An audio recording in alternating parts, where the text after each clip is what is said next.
Nagsisimula ang kwento kay Min, isang first-year na estudyante sa high school, na ang buhay sa paaralan ay parang impyerno. Habang papunta siya sa paaralan, naiisip pa niyang sana ay maaksidente siya at koma na lang para magising na lang siya pagkatapos ng graduation. Pagdating niya sa paaralan, nalaman natin kung bakit napakamiserable ng buhay niya. Tumalon ang kaklase niyang si Seok mula sa bubong. Naalala ni Min ang simula ng lahat. Noong nakaraan, binigyan si Seok ng mga bully ng outcast stick. Ang may hawak nito ang nagiging opisyal na outcast na binubuli ng lahat. Sa kasamaang palad, masyadong natakot si Min para labanan sila. Matapos magdusa sa kanila ng matagal, nakaramdam siya ng ginhawa na may iba nang naging target nila. Doon natin nalaman kung bakit nila pinagbalingan si Seok. Mas maaga pa, si Hyun, ang pinakamaimpluwensyang estudyante sa klase, ay nanonood ng lecture video habang nagtuturo ang guro ng parehong aralin. Bilang simpleng paggalang, sinabi niya sa kanya na hindi iyon nararapat dahil nagtuturo siya. Sumagot ang bastos na estudyante na pangit ang kanyang paliwanag at sinimulan siyang pahiyain. Sa sandaling iyon, tuluyang napuno si Seok at sinuntok siya, sabay sabing sawa na siya. Dahil doon, ginawa ng mga bully na bagong biktima si Seok. Nakita ni Min ang lahat, ngunit hindi siya makapalag. Nang subukan niyang i-report ang sitwasyon sa mga guro, nadiskubre niyang natatakot din sila. 2 taon na ang nakalipas, may guro sa ibang paaralan na pinatay ng isang estudyante. Nang mapagtanto niyang walang magliligtas sa mga estudyanteng tulad niya at ni Seok, tuluyan nang nawalan ng pag-asa si Min. Naiintindihan din ni Seok ang katotohanan iyon. Kaya niya tinapos ang sarili. Dumating ang pulis para mag-imbestiga. Sa unang pagkakataon, nag-asa si Min na matatapos na ang kanyang pagdurusa. Agad na pinawi ng mga bully ang pag-asang iyon. Sinabihan siyang wala ring gagawin ang mga pulis at tama sila.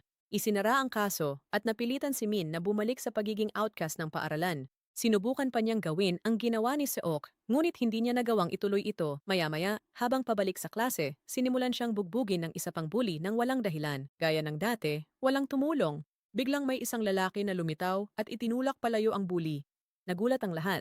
Bumangon ang bully para gumanti, pero mas malakas pa siyang binugbog ng lalaki at sinabi, "Magpakita ka ng respeto, bata. Mas matanda ako sa'yo." Hiniling ni Hyun at ng kanyang grupo na malaman kung sino siya. Ipinakilala ng lalaki ang sarili bilang ang bagong guro. Tumutol agad si Hyun, sinabing bawal ang pananakit ng guro sa estudyante at pinabidyo ang insidente.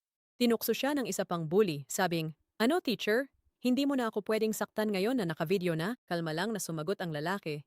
"Ikaw ang may gusto nito." At sinuntok pa rin siya, harap-harapan sa harap ng kamera. Lubos na nagulat ang lahat, pati ang prinsipal ay dumating para tanungin siya. Ipinakilala ng lalaki ang sarili bilang isang inspektor mula sa Office of Educational Protection, isang bagong tatag na ahensya ng gobyerno na nilikha upang tugunan ang mga estudyanteng walang pakialam kapag may namamatay na kaklase dahil sa bullying at mga paaralang tinatago ang ganitong mga insidente. Iginiit ng prinsipal na bawal saktan ang mga estudyante. Sabi ng inspektor, pwede ang palo sa kanila kung ayaw makinig.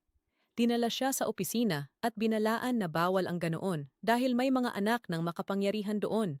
Sumagot ang inspektor na balak niyang pamunuan ang klase ni Seok, ang mismong klase kung saan naroon ang mga maimpluwensyang estudyante. Binalaan nila siya tungkol kay Hyun, na ang ama ay isang malaking personalidad sa National Party. Ngumiti ang inspektor, "Kung ganoon, paborito ko siyang estudyante." Pagpasok niya, alam agad ng mga bully na yari sila. Sinimulan niyang tawagin ang mga pangalan hanggang sa makarating siya sa pangalan ni Seok. Pagkatapos ay tinanong niya ang lahat kung alam ba nila kung bakit namatay si Seok. May isang estudyante na nagbiro at sinabing hindi kinaya ni Seok ang bumagsak sa eskwela, kaya tanga siyang nagpakamatay. Agad siyang sinunggaban ng inspektor at sinampal sa harap ng buong klase. "Kahit namatay na ang kaklase ninyo, wala pa rin kayong konsensya?" Nang mapansin niyang medyo naasiwa na sila, inutusan niya ang lahat na mag-push up. Sinabihan sila ni Hyun na manatiling nakaupo. Inulit ng inspektor ang utos. Walang gumalaw. Ngumisi si Hyun at sinabi, "Mukhang mas takot sila sa akin kaysa sa iyo."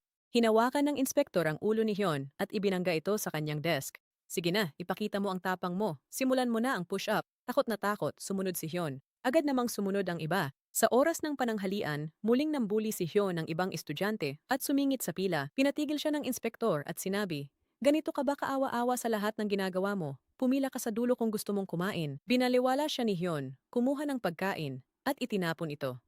Sinipa siya ng inspektor at sinabing, "Pasensya na, ayaw ko nang walang galang sa pagkain." Pinaglinis siya nito at naiwang galit na galit si Hyun. Pinagalitan niya si Min at umuwi, iniwan ang mga kaibigang maglinis. Laking gulat niya nang dumiretso ang inspektor sa bahay ni Hyun. Nakita niya ang amang si Ryu at sinabing, Isasama ko ang anak mo. Dahil sa maling pagpapalaki, tutulong siya sa mga kaibigan niyang tapusin ang trabaho. Napamulagat si Ryu sa kapal ng mukha nito at binalaan siyang huwag makialam. Simple lang ang sagot ng inspektor. Subukan mong pagsisihin ko ito. Saka hinila si Hyun sa tainga at pinilit siyang maglinis ng mga banyo. Para idiin ang inspektor, sinadyang iuntog ni Hyun ang sarili at tinawagan ng ama. Giit ng inspektor, sinasaktan ng tanga mong anak ang sarili niya. Bakit ako ang may kasalanan? Patuloy pa rin si Hyun sa pang-aapi kay Min. Nang malaman ito, pinayuhan ng inspektor si Min na tumakbo na lang kung hindi kayang lumaban. Sinanay niya itong tumakbo araw-araw, sabay silang naghapunan. Pinagsabihan siya ng inspektor na magsumbong, pero sinabi ni Min na laging abala ang kanyang mga magulang. Sinabi ng inspektor sa kanya na maaari siyang umasa sa mga mapagkakatiwalaang matatanda sa halip. Sa unang pagkakataon, nakaramdam ng pag-asa si Min. Samantala, si Ryu, ang ama ni Hyun, ay dumiretso sa ministro ng edukasyon. Nagbabala siya na siya, at ang iba pang makapangyarihang magulang ay hindi mananahimik at hiniling na ipasara ang Office of Educational Protection. Pumunta siya sa press conference para sa kanyang kampanya. Pero pagdating doon, dinumog siya ng mga reporter tungkol sa kanyang mga iskandalo sa panunuhol at babae. Sa pagtatangkang magtago, pumasok siya sa bulwagan kung saan naghihintay ang ministro. Inamin ng ministrong siya ang may gawa ng lahat ng ito. Nang tanungin ni Ryu kung bakit, ipinaliwanag ng ministro na inihanda niya ang opisina ng 2 taon at sino mang tutol dito ay magkakaroon ng kaparehong kapalaran. Iginiit ni Ryu na mas marami pang politiko ang mas masahol kaysa sa kanya. Sabi niya, "Anak mo ang pakay. Bagsak ka, bagsak din siya." Inaresto si Ryu. Sa paaralan, si Hyun ang biktima. Inabutan siya ng mga estudyante at lungstick ng isang itinakwil dahil sa matinding panggigipit, nagpasya siyang sunugin silang lahat ng buhay. Pagdating ng inspektor, humarap siya rito habang naninigarilyo. Nataranta si Hyun dahil nabuhusan na siya ng gasolina sa paligid. Nagmakaawa siya sa inspektor na patayin ang lighter. Sa halip, lalo siyang tinakot ng inspektor sa pamamagitan ng paghagis nito. Tumakbo agad si Hyun palayo sa apoy habang nagmamakaawa. Pinatay ng inspektor ang apoy at pinaalalang natakot din si Suk. Pero dahil sa pambubuli ni Hyun, wala na siyang ibang nakitang paraan. Kahit gaano pa magsisi si Hyun, hinding-hindi nababalik si Suk. Habang buhay niyang dadalhin ang bigat ng kasalanang iyon. Dito natin nakita ang totoong nangyari. Nang binuli ni Hyun si Suk, tumanggi si Suk na manahimik. Dinala niya ang kanyang ama sa paaralan at isinumbong ang lahat sa punong guro. Dahil sa impluensya ng ama ni Hyun, walang nangyari. Sa halip, pinayuhan nila ang ama ni Suk na ilipat siya sa ibang paaralan. Pati ang trabaho ng ama ay sinira nila. Sa tindi ng pighati, nakiusap si Suk na huwag idamay ang ama at nangakong susunod sa lahat. Malamig na sumagot si Hyun, "Magpakamatay ka." At ginawa nga iyon ni Suk. Ngayon, napaiyak na lang si Hyun. Hindi malinaw kung tunay na pagsisisi iyon o takot lamang. Maya-maya, inaresto si Hyun at ang mga bully sa pagbukas ng kaso ni Suk. Sa wakas, mananagot na sila. Dinalaw rin ng investigador ang puntod ng batang pumanaw, 2 taon na ang nakalipas. Nandoon din ang ministro. Nagluluksa pa rin ang dalawa sa kanyang pagpanaw. Bumaligtad ang publiko laban sa Education Protection Office. Sabi ng marami, walang ahensyang dapat manakit ng estudyante. Sinugod ng reporters ang ministro at tinanong ang tungkol sa karapatang pantao. Galit ang ministro. Nasaan ang karapatan? Araw-araw may namamatay dahil sa bullying. Takot ang mga guro. Marami ang nag-a-attendance lang bago lumipat sa mga pribadong akademya. Wala akong tutol sa pagtuturo, pero tungkulin ng DepEd na magbigay ng ligtas na kapaligiran kahit gamitan pa ng puwersa. Dagdag pa niya, hindi na raw katulad ng dati ang mga estudyante ngayon. Ang ilan ay sangkot sa mga gang. Sinumang hahadlang sa edukasyon ay pananagutin. Lumabas na totoo pala ang isyu ng gang. Maya-maya, nakilala natin ang bagong estudyanteng si Kon. Ang eskwelahan ay mukhang abandonadong gusali.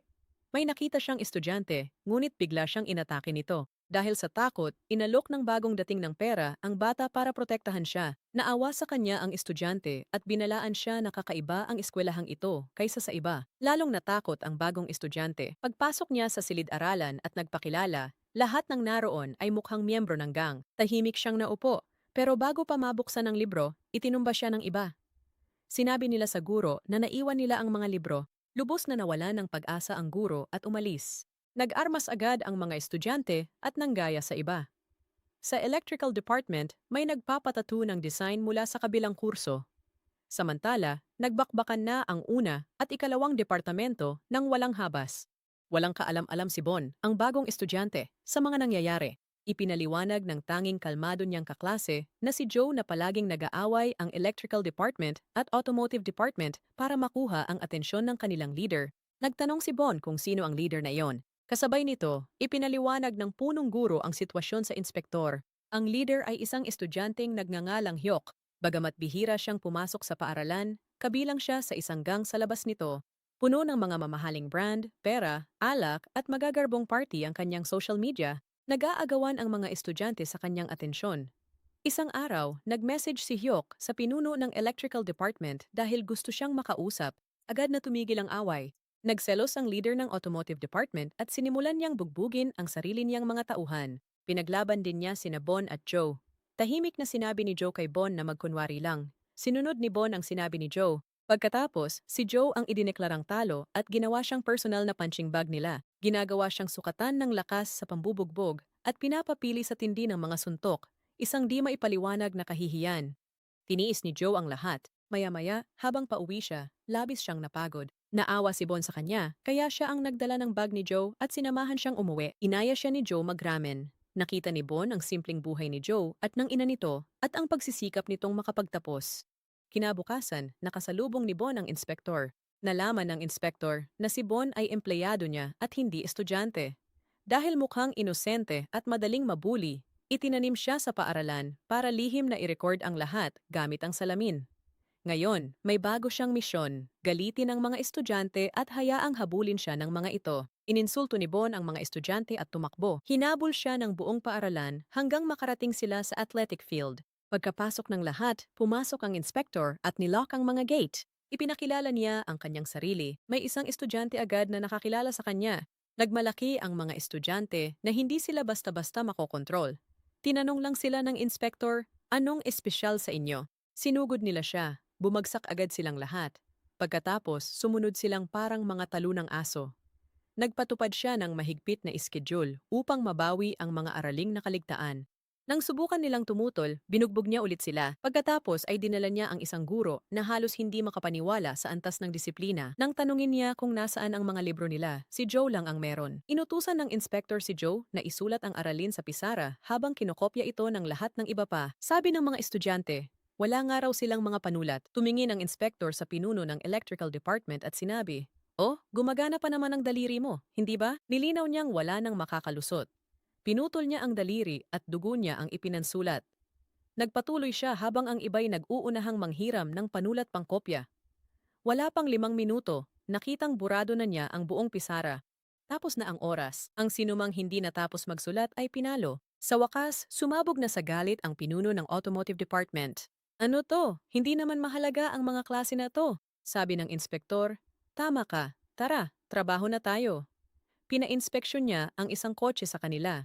Nang tumanggi sila, isinakay niya ang mga pinuno at ipinamalas ang galing niya sa pagmamaneho sa isang maayos na biyahe. Dahil dito, natutong igalang siya ng mga estudyante. Sa kasamaang palad, wala pa ring natutunan ang dalawang iyon. Nagpa siya silang tumakas mula sa paaralan at nagreklamo kay Hyuk. Ang problema, hindi nila alam kung paano siya makokontak. Habang hinahanap si Ban, may nakita silang maaaring makatulong, kaya pinilit nila siyang sumama sa kanila. Sa wakas, nakaharap nila si Hyuk at nagreklamo tungkol sa inspektor. Kinagabihan, nang tanungin ng inspektor kung saan sila nagpunta, bumalik silang mukhang tuwang-tuwa. Buong kumpiyansa nilang idineklara na tapos na ang inspektor na bilang na ang mga araw niya ngayon nakasali na si Hyuk. Makalipas ang kaunti, dumating si Hyuk sakay ng kanyang motorsiklo na may dramatikong pagpasok. Sa totoo lang, masyado siyang malaki para maging estudyante. Wala siyang takot at agad na sinubukang atakihin ng inspektor. Ibinunyag ng inspektor na sinadya niyang mag-iwan ng pain para mahuli si Hyuk. Sa una, parang si Hyuk pa ang mananalo laban sa kanya. Nagawa pa niyang ihagis ang inspektor sa lupa. Akala nila, tapos na ang laban. Pagmamalaking sabi ni Hyuk, "Kita nyo, sabihin nyo lang kung may mga bala. Protektado ko kayo." Isisigaw na sana nila ang pangalan niya nang may biglang sumabay na boses. Sumisigaw din pala ang inspektor. Napatigil ang lahat. Tumayo ang inspektor, itinigil ang pagbibiro at seryosong sinuntok si Hyuk. Natakot ang mga estudyante habang nakikipagpulong ang ministro sa isa pang politiko. Pinuna nila ang inspektor dahil dating sundalo ito. Anong alam ng sundalo sa edukasyon? Sagot ng ministro, tingnan mo ang mga bata, kaya ba sila ng ordinaryong guro? Halimaw na sila. Para sa disiplina, kailangan natin ng lalaban sa mga halimaw. Sa mismong sandaling iyon, tinawagan ni Hyok ang gang na kinabibilangan niya at humingi ng tulong. Agad silang dumating. Akala ni Hyok ay ligtas na siya. Sa halip, napanood ng lahat na may takot habang lubusang dinurog din ng inspektor ang mga ito. Pagkatapos, nagmakaawa sila sa kanya ng awa at paulit-ulit na humingi ng tawad. Sinabi ng inspektor na huwag silang humingi ng tawad sa kanya. Sinabi niyang humingi sila ng tawad kay Joe. Sa una, nagkunwari si Joe na parang wala lang iyon sa kanya. Pagkatapos ay bigla siyang napaiyak. Talagang nasaktan siya sa ginawa nila sa kanya. Sinabi ng inspektor na kung hindi sila interesado sa pag-aaral, maaari naman silang umalis na lang sa paaralan. Pero wala silang karapatang sayangin ang oras ng ibang estudyante. Ang oras ng mga kaklase ninyo ay hindi sa inyo. Kalaunan, nagdaos ng press conference ang ministro at nagsalita tungkol sa mga nagawa sa Han School. Nag-anunsyo siya ng ilang bagong patakaran. Hindi napapayagan ang sinumang estudyante na magkaroon ng tattoo. Ang sinumang may tattoo ay kailangang ipatanggal ito. Sinumang estudyanteng sasali sa gang ay ituturing na kriminal na adulto at hindi na ituturing na menor de edad.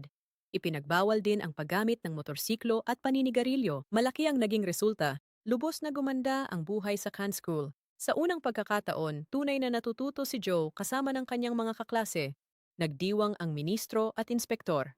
Lumapit si Ban para magreklamo at maningil dahil marami siyang ginastos na sariling pera sa misyon, pambayad sa suhol, gastusin, at danyos sa pambubuli sa kanya. Napakaliit ng halagang hinihingi niya.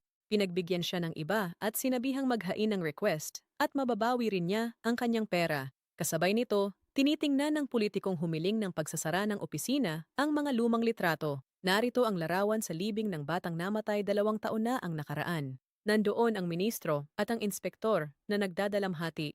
Lumalabas na ang inspektor ay nobyo ng namatay na babae. Kahit 2 taon na, di pa rin niya tanggap ang kawalang katarungan sa kanyang pagkamatay. Balik tayo sa kwento 2 taon ang nakaraan. Naglalakad ang inspektor at nobya niya nang makitang naninigarilyo ang mga estudyante. Sinabihan siyang huwag makialam. Nakakatakot na ang mga estudyante ngayon, sabi niya. At ano? Poprotektahan mo ba ako habang buhay? Kung takot ang guro sa estudyante, lalong lalala ang lahat. Nilapitan niya sila, kinuha ang mga sigarilyo, at pinayuhan sila. Ngunit dumating ang araw na nabigo siyang protektahan ito. Pinatay siya ng isang pasaway niyang estudyante. Sa lilitis, nagsisi ang estudyante at iginiit na mahal niya ang guro. Narinig ito ng inspektor at halos di siya makapagpigil. Sa galit, tinangkang sagasaan ng inspektor ang estudyante pero pinigilan siya ng ministro. Anak pala ito ng ministro. Nang kumalma siya, sinabi ng ministro na ang pagpatay ay sisira lang sa kanyang kinabukasan. Magtatatag siya ng opisina bilang ministro ng edukasyon para magbigay hustisya sa mga gurong inaping tulad ng anak niya. Kung nais tumulong ng inspektor, maaari siyang sumama at ganoon nga ang nangyari. Ngayon, sa unang pagkakataon, hahawak sila ng kaso sa isang paaralan. Tungkol ito sa gurong inakusahan ng panghaharas sa isang estudyanteng nag-upload ng video. Ilang sandali lang matapos iyon, nagpakamatay ang guro. Hindi ordinaryong estudyante ang di umano'y biktima. Isa siyang kilalang Instagram influencer na may higit sa 600,000 na tagasunod. Aminado si Ban na nag-aalala siya sa paghawak ng kaso dahil sobrang sikat ng babae. At ayaw na talaga nilang madagdagan pa ang kontrobersya. Sumagot ang ministro, ano? Dapat ba tayong matakot din? Hindi ba sapat na isang inosenteng guro ang natakot hanggang sa mamatay? Dito natin nalaman kung bakit sila sigurado na inosente ang guro. Ang sikat na babae ay madalas na hindi nakikinig sa klase at palaging nagla-livestream. Isang araw, kinumpiska ng kanyang guro ang kanyang telepono. Bilang ganti, nag-upload siya ng inedit na video na nagpapakitang parang ginugupitan ng guro ang buhok ng isa pang estudyante. Agad na inatake ng lahat ang guro online. Nang harapin siya, ipinaliwanag ng guro na tinutulungan lang niya ang estudyante at hindi niya ito tinatakot. Walang naniwala sa kanya maliban sa isang kasamahan. Nangako ang kasamahang iyon na aayusin ang isyu kay Yon. Tinawag niya si Yon sa kanyang opisina at sinabi niyang nakita niyang ini-edit nito ang video. Alam niyang sinadya ni Yon na palabasing masama ang guro. Itinanggi ni Yon ang lahat. Pinayuhan niya si Yon na burahin ang video at maging mas mabuting tao. Lalo siyang naguluhan dahil ayon sa mga record ni Yon, palagi itong mahusay na estudyante at wala namang naging alitan sa mga guro. Ano kaya ang biglang nagbago? Nginitian lang siya ni Yon nang malamig at umalis. Agad niyang ginulo ang kanyang damit at itsura, nag-record ng video, at maling inakusahan siya ng pananakit. Nagulantang ang buong bansa, maging ang kanyang asawa ay tumawag upang tanungin kung totoo ito. Inimbestigahan siya ng mga netizen, nahanap ang lahat ng kanyang personal na impormasyon, at pati na rin ang mga paaralang pinapasukan ng kanyang mga anak. Palaging may mga influencer sa labas ng kanilang bahay na nagvi-video at inilalantad siya. Hindi na kinaya ng lalaki. Sa huli, namatay siya. Nagpakita ba ng awa ang mga tao pagkatapos? Hindi ni kaunti. May ilan pang dumalo sa kanyang burol para mag-video ng content, iginiit na hindi nabura ng kanyang pagkamatay ang di umano'y ginawa niya. Lubhang nagalit ang guro na si John at hinarap si Yun. Nagmakaawa siyang sabihin ni Yun ang totoo dahil imposibleng may ginawang masama ang guro sa kanya. Biglang napaiyak si Yun. Bakit ako magsisinungaling? Doon lang nalaman na siya pala ay nagla-livestream. Sinabi niya sa kanyang mga taga-subaybay, "Sige na, magpo-post ako ng paglilinaw dahil pinipilit ako ng guro." Agad ding bumaligtad ang publiko laban kay John. Upang pakalmahin ang sitwasyon, inimbitahan ng punong guro si Yon sa kanyang opisina at tinanong kung ano ang gusto niya. Sumagot siya na si John na lang ang dapat maging homeroom teacher ng kanilang klase sa halip na ang dating guro na si Ko. Nang dumating si John, agad naging mapagduda ang mga estudyante. Siguro nandito siya para maghiganti dahil sa nangyari kay Yun. Sa paningin nila si Yun na ngayon ang biktima. Lahat ng ito ay resulta ng sarili niyang panlilinlang. Matapos tapusin ang ulat, tinanong ni Bon kung ano ang magiging papel niya sa misyon. Biro ng iba, magbihis na lang daw siya bilang babaeng estudyante. Nakakatakot, isipin pa lang iyon. Matapos tumawa ang lahat, sinigurado ng inspektor na isang babae mula sa kanilang team ang pupunta imbes na siya. Makikilala natin siya, si Han. Clumsy siyang muntik matisod habang naglalakad, pero pumasok pa rin sa classroom kasama si John at nagpakilala. Walang nakikinig. Nagla-livestream si Yun gaya ng dati. Nang mapansin niya si Han, agad niyang napagdesisyonang siya ang gawing target. Sinabihan niya ang isang kaibigan na tanungin si Han kung saan siya nagpa-plastic surgery. Baka pwede pa niyang ipakita sa lahat ang litrato niya noon. Halata ang pang-iinsulto. Kalma lang na sumagot si Han. Oo naman, sweetheart. Nagpa-breast reduction surgery ako, pero mukhang hindi niyo naman kailangan yon. Nagulat ang buong klase. Pagkatapos, sinabi ni Han kay Yun na itigil na ang livestream. Sinagot siya ni Yun, bakit hindi mo na lang sabihin sa kanila mismo? Imbis na sumagot, sinipa ni Han ang telepono mula sa kamay niya at binagsak ito sa sahig. Nag-iba ng tuluyan ang boses niya. Sige mga pasaway, ibigay niyo na ang mga cellphone niyo. Gumamit siya ng isang aparato para mahanap lahat ng cellphone na itinago nila. Pagkatapos, nagpakilala siyang taga-protection office. Nagpalagay siya ng mga surveillance camera sa mga pasilyo at ipinaliwanag ang mga patakaran. Pinakaimportante, bawal sumuway sa kanyang mga utos. Nagpakilala ang inspektor sa mga guro at sinabing ang sino mang gurong nakaranas ng pananakit mula sa mga estudyante ay dapat magulat. Agad na sinabi ng punong guro na parang mga anghel ang kanilang mga estudyante. Malinaw na hindi siya pinaniniwalaan ng inspektor. Sinimulan ni Han na ipadaan ang mga babae sa mahihirap na ehersisyo. Maya-maya, nagkita sila ng inspektor at ni Bon. Ibinunyag nila na nagsilbi rin siya sa militar kasama ang inspektor. Namangha si Bon. Pagkatapos, napagtanto niyang baka medyo baliw ito. Sinabi pa ng inspektor sa kanya na lahat ay pinapayagan pagdating sa mga estudyante maliban sa pagpatay sa kanila. Hindi nakakapagbigay ng kumpiyansa ang pahayag na iyon. Maya-maya, sinabi ni Han kay Bon na ang pinakamapanganib na lugar sa paaralan ay ang kantina. Napatunayan ni Bon na tama siya noong oras ng break. Naguunahan ang mga babae, kinukuha ang gusto nila gamit ang pananakot at umaalis ng hindi nagbabayad. Sa pagtatapos ng araw, nahuli ni Han sina Yoon at ang iba pa na sinusubukang umalis nang hindi naglilinis ng kanilang kalat. Nang pigilan niya sila, walang pakialam na sinabi ni Yon na si Teacher John na lang ang maglilinis para sa kanila. Agad siyang hinawakan ni Han at pinilit na maglinis. Kung gumamit ka, maglinis ka. Bakit kami ang gagawa niyan? Pagkatapos magtrabaho, pumunta si Han sa opisina. Pinapahanap ng inspektor sa kanya ang mga post ng mga babae na naninira sa mga guro. Agad na nakatulog si Han at iniwan ang gawain kay Bon. Kinabukasan, prinint ni Bon ang lahat ng kanyang nahanap. Dinala ni Han ang ebidensya sa mga estudyante at mahinahong ipinaliwanag na kung uulitin nila ito, maaari silang kasuhan ng paninirang puri. Nagsimulang pag-usapan ng mga babae ang lahat ng nangyayari. Muli nilang nabanggit sina Ko at Yun. Inamin nila na noon pa man ay naniniwala silang inosente si Ko. Biglang lumitaw si Yoon sa likuran nila. Agad na natigil ang usapan. Samantala, nire-review ni John ang mga video at larawan na ipinost tungkol sa kanya. Ibinunyag ng mga estudyante halos lahat ng tungkol sa kanya, kabilang na ang kanyang tirahan. Matindi ang epekto ng harassment sa kanya. Nag-apply siya sa isang pribadong akademya para takasan ang hirap sa paaralan. Kaso, sabi ng direktor, balita na sa kanila ang kanyang reputasyon. Napagtanto niyang matagumpay na winasak din ni Yon ang kanyang buhay. Kakaiba, pagkatapos noon, nagsimulang maging mabait sa kanya si Yoon. Biglang naging maasikaso at magalang ang buong klase. Binalaan ni Han si John na huwag magpaloko rito, pinaglalaruan nila ang iyong damdamin.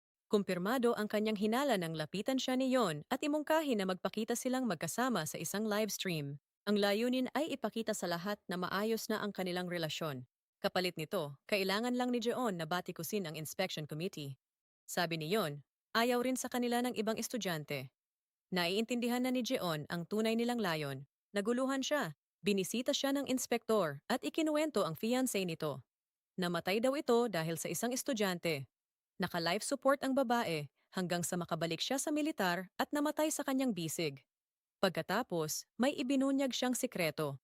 Hindi sila pumunta sa paaralang ito dahil sa nangyari kay Ko. Pumunta sila dahil may ilang estudyante na palihim na nagpadala ng mga ulat na humihingi ng tulong. Nang mabasa ni Jeon ang mga mensaheng iyon, labis siyang naantig. Kinabukasan, matatag niyang sinabi kay Yoon na hindi siya sasali sa live stream. Hindi lang iyon, pinilit pa niya si Yoon na sumagot ng tanong sa harap ng klase. Nang tumanggi si Yoon, pinalo ni Jeon ang kanyang kamay gamit ang ruler. Pagkatapos, sinabi niya sa klase na humihingi siya ng paumanhin dahil naging mahina siya. Simula ngayon, maayos silang gagabayan. Nasaktan ang pride ni Yoon sa nangyari. Di niya ito palalampasin.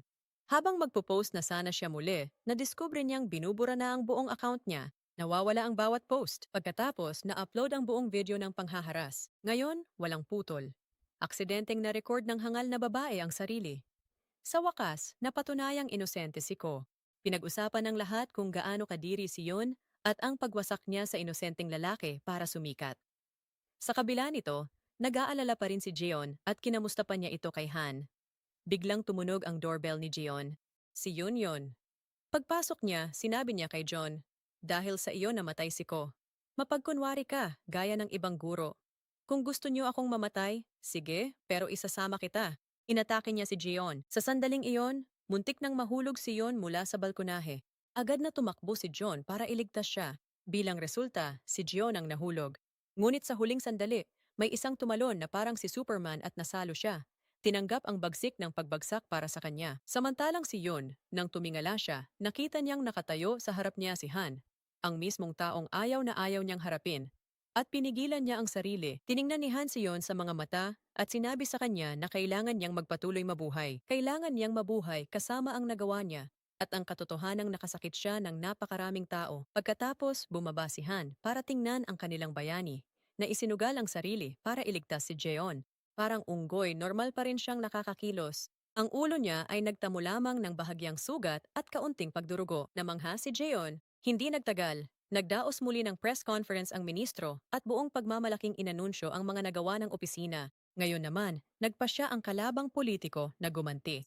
Nagdaos siya ng sarili niyang press conference at hayagang ibinunyag na ang ministro ay ama ng guro na pinatay ng kanyang estudyante 2 taon na ang nakalipas. Sinabi niyang kasintahan ng guro si Choi at ikakasal na sila. Ayon sa kanya, itinayo ang opisina para maghiganti sa mga estudyanteng mga bata pa. Kumalat ang balita. Nakita ni Han ang mga ulat at tinanong si Choi kung totoo ang mga iyon. Kalma niyang sinagot, "Oo, binaliwala ito ni Han at nagtrabaho."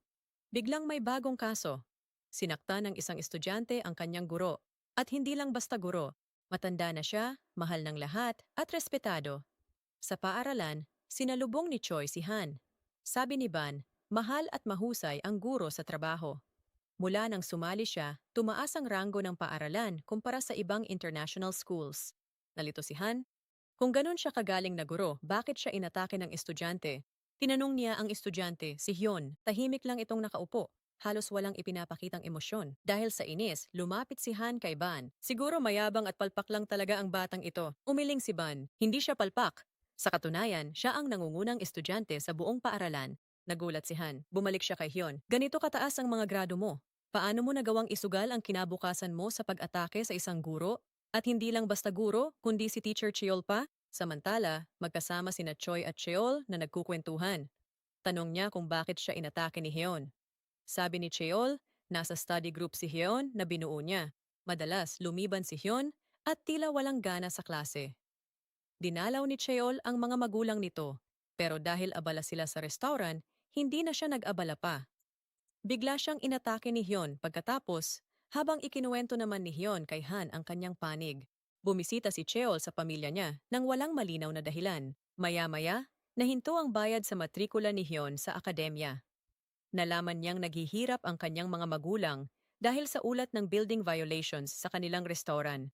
Dahil dito, kinailangan niyang magsimulang kumuha ng mga pribadong aralin. Napansin din iyon ni Cheol at tinanong kung sino ang pangalan ng pribadong guro. Makalipas ang kaunti, biglang sinabi ng tutor kay Hyun na hindi na siya matuturuan dahil gusto niyang magpokus sa sarili niyang kinabukasan at mga plano sa universidad. Para kay Hyun, wala sa mga pangyayaring iyon ang nagkataon lang. Sigurado siyang si Cheol ang may kagagawan. Naniniwala si Han na kapanipaniwala ang kwento. Galit na galit siya at hinarap si Choi. Naabutan niya itong masayang nanonood ng mga video ni Chol at pinupuri ito. Tama na iyan, singhal niya. Baka tama ang sabi-sabi sa iyo. Baka ang opisina mo ay pangganti lang sa mga estudyante.